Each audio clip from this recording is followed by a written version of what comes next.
She said, "I hear that monks are looking for shelter in many homes. Why don't you come and stay in my house?"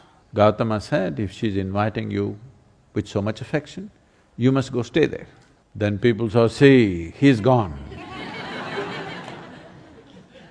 Gautama, the Buddha, with a large group of his disciples who was continuously traveling, made a rule that during the monsoon season, those 2.5 months, you can stay in the same place. The rule for the sannyasis or the monks who were with him is you should never stay in any place for more than 2 days. Normally, the monks were sheltered in many homes, so this rule he passed, more than 2 nights you don't stay in one house because it will be too much of a burden for the host.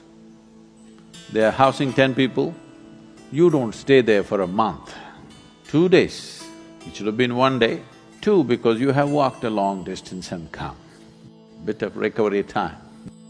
But during the monsoon season, he said, up to 2 to 2.5 months you can stay in one place because walking through the jungles of that region during the monsoon season would be treacherous and many would lose their lives. So this is a time like that, they stayed in a large town and they were spread across in many homes. The monks went out to get their alms from the people. Ananda or Ananda Tirtha, as he was known, who happened to be Gautama's elder brother before his monkhood, went out and there was a courtesan or a prostitute in the town. She gave him alms, looked at him, a handsome young man, tall and straight. She said, "I hear that monks are looking for shelter in many homes. Why don't you come and stay in my house?"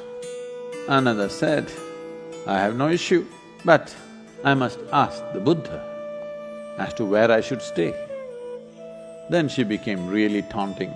She said, "Oh, you're going to ask your guru? Go and ask him, let's see what he says." So Ananda brought what he had collected for the day.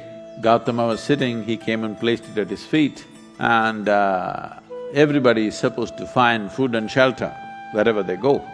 Ananda asked, "Like this lady is inviting me, can I stay there?" Gautama said, "If she's inviting you with so much affection, you must go stay there."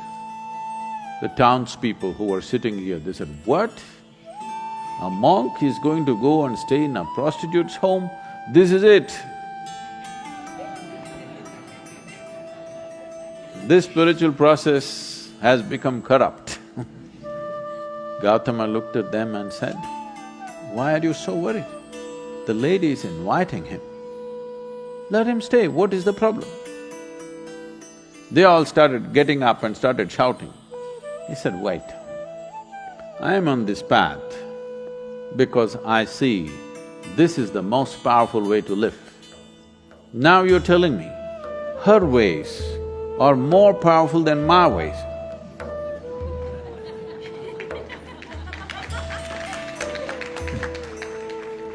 If that is the truth, I will also go and join her. I'm here because I see this is the most precious and powerful way to exist. If you think her ways are better than mine, I should also go and join. Because if you're a true seeker, that's how it should be. If you found something much higher, you go for that." Then people shouted and many of them, of course, leave. Then Ananda went and stayed with her. Monsoon time, because of rains it gets cold, monk is wearing a thin habit. So she gave him a nice silk wrap. He covered himself. Then people saw, "See, he's gone." She made nice cooking and gave it to him, he ate. Then in the evening she danced for him. He sat, watching very carefully, with utmost attention. Then when they heard the music, this is it, finished.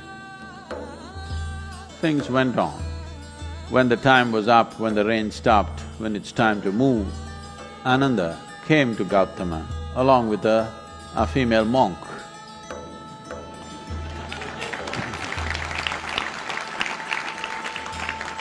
So, the power of being on the path of truth has been there, but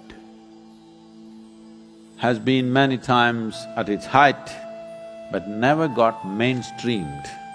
I see that today, because of our ability to communicate, because of the tools of technology, the natural longing, the innate longing in a human being to find truth. This is not a thought thing. This is not something that been taught to people that you must seek truth. It is natural for human intelligence to seek what is highest. If you are given an option, any human being, given an option, either to be here or there, he will always say, I want to be there. Right now he may be caught up here, but aspiration is to go to whatever is the highest. It is just that we have to show him that there are better highs than getting drunk, there are better highs than drugs, there are better highs than being caught up in social drama, there are better highs than being better than someone else. We just have to show it to him, we have to make him understand there is a better high. Forever, many sages, saints, yogis, gurus have been doing this, but as I said, they were gentle people. They didn't have a voice like me.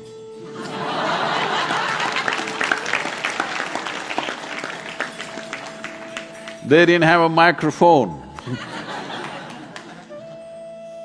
They didn't have tools with which they could speak to somebody there. They could only speak to people here. In spite of that, they did tremendous things.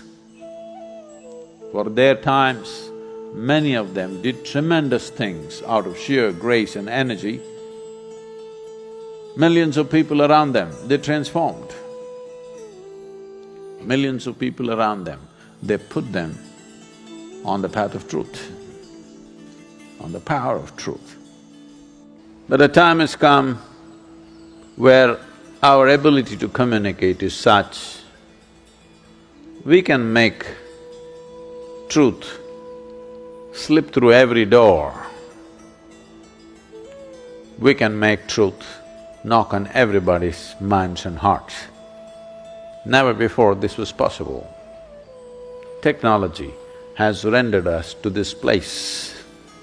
I feel this is the best age ever to make truth mainstream, to be truthful, to aspire for truth, to seek truth, because we have tools that nobody ever had.